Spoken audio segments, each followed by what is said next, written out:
Here we are again. Welcome to another episode of Microphone Mumblings, and I'm here with Lewis Hatton. I'm going to keep doing it until someone gives us a name. We're here for some post-game analysis on a dramatic night at the Pound. A 3-3 tie in regulation, couldn't be settled in overtime, and eventually the Solent Devils winning it on a shootout. And Lewis, it was a strange one. It was a pretty, grotty performance for large parts of that game from the Pitbulls. Don't get me wrong, the effort was there, but not a lot of constructive play. They found themselves in a hole at 2 goals down with 8 minutes left and found a way to bring it back, and then probably should have won the game, and the Devils go and tie it with less than 20 seconds left. So it was a real roller coaster ride tonight. Yeah, I think for 50 minutes, Jamie Elson is not going to be pleased with what he saw. I think despite they were never out of the game, Solent were good, but they didn't feel like they were a huge threat offensively. But the Pitbulls just got nothing going in that offensive zone. The top line for 40 minutes just didn't produce enough. There's plenty of effort from Lipsy, Shaw, and Eliash, but it may be missing Jay Warren on that second line. Just the knowledge of the 3 players that usually on that line have together, just missing tonight. But they got it going in the end, and they did earn the point. And yeah, as you say, it possibly could have been 2. You can see the goal pretty much direct from the face-off with less than 20 seconds left, and it's a tough one to take for sure when you've got yourselves in the lead. But in reality, did they deserve the point? Maybe not. So you could look at it as a point gained as opposed to a point lost. It was very much a game of special teams. Referee James Irons, as you said in commentary, was consistent. We thought some of the calls might have been a little soft, but he was making consistent calls on both sides.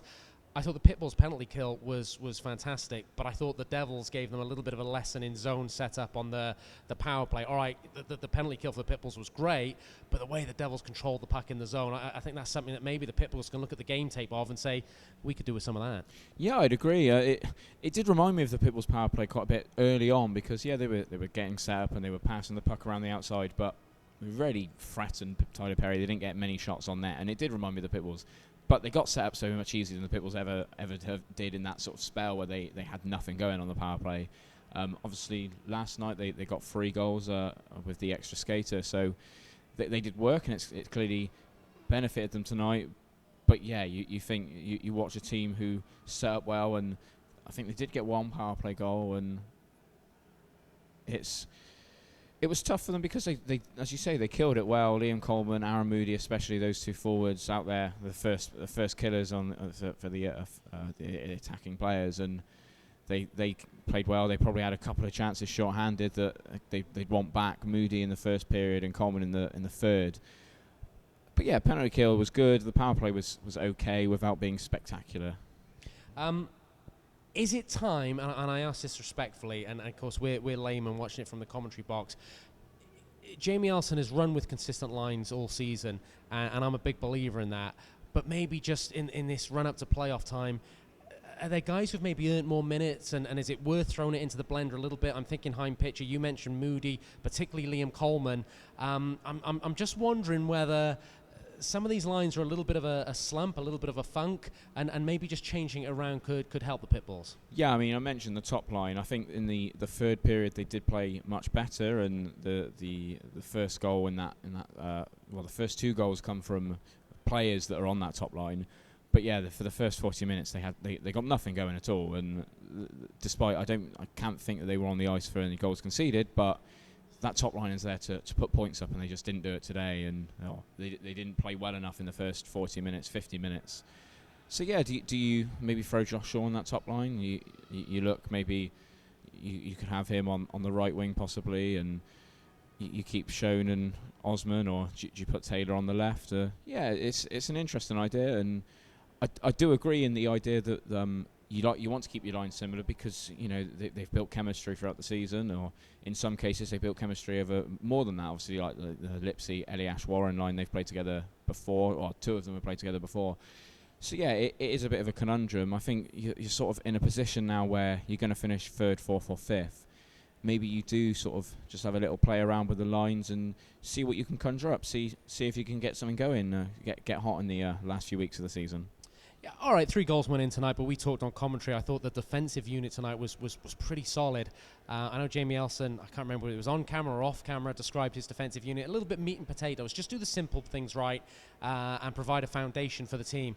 Well, I thought they did that tonight. I thought they got in shooting lanes very well. I thought guys like Mike Hargreaves, Gallia, Asprey, really doing simple things right. Llewellyn.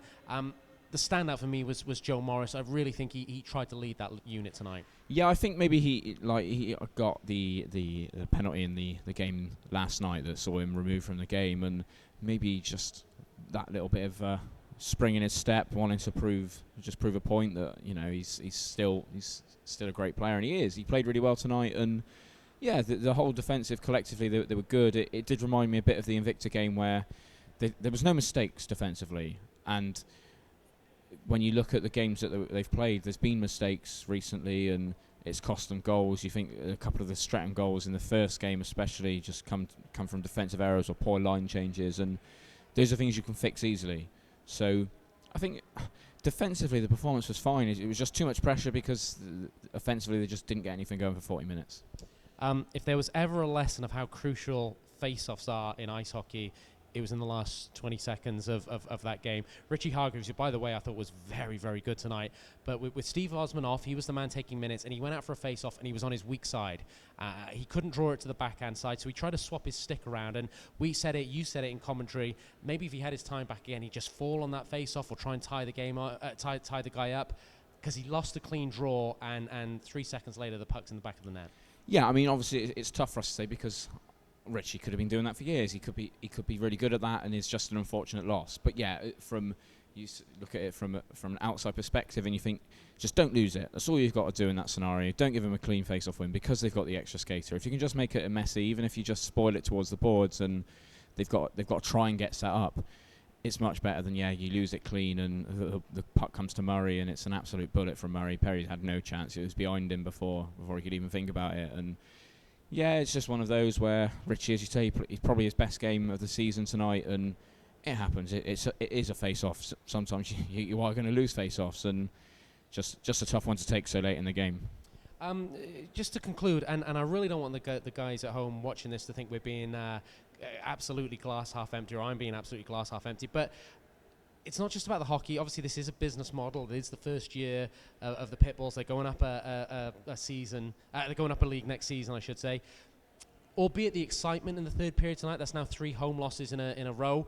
That's not something that's going to sit particularly well with Richie Hargreaves or Jamie Elson. No, and a tough game coming up next Sunday, their next home game as well. So, it's about the product on the ice, and to keep the fans coming back, you want to be winning games. And before Stratton came to town, I think they'd won 7 out of 8, something along those lines. Okay, you can forgive 2 losses to Stratton because they've only lost 1 game all season. But yeah, you come here and you're playing Solent, and you think you've played 2 close games in a horrid rink to go and play in. You bring them onto your home ice, and you just don't you don't start the game. It will be frustrating for Jamie because you read his pre-game comments coming into the weekend. He felt that they left points out there in Solent, so to come to your own ice and leave points out there again, he's not going to be a happy bunny. No, and this is absolutely funny because I want to put a positive spin on it because we are Pitbulls fans. I think the Pitbulls, when they play their A+ game, are the second best team in the league.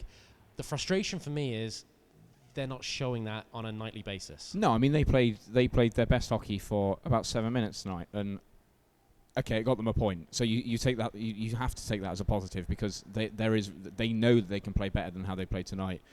But yeah, I'd agree they are the second best team in the league. They go to Slough, a team that they've matched up with well so far this season, and had 3 really tight games, and they looked in control. Do you put it down to tiredness? Obviously, Solent had the game off on Saturday, so they've come here fresh, and the Pitbulls are a bit short-benched, maybe more than they're used to, and there's mitigating factors for a slow start.